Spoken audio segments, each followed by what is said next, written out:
Hi everyone, welcome back to this channel. In this tutorial, I will show you how to get the Leviathan Rage mutations to complete the Black Pearl quest. Okay, let's get started. First, just head to the Pirate Cove Island, and then these mutations can only be obtained in here, and also it can be obtained on the Pirate Treasure Room. This one over here.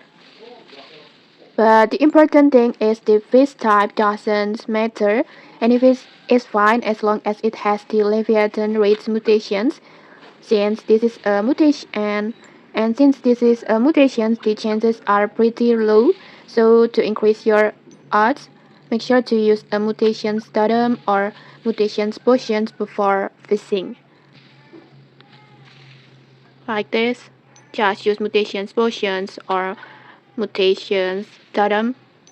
And then next, just keep fishing in Pirate Cove or Pirate Treasure Room until you get a fish with that mutations. And once you have it, just you can complete the Black Pearl quest on the Captain NPC. And okay, maybe that's it. If you found this helpful, don't forget to like, comment, and subscribe for more tutorials. Thanks for watching and see you.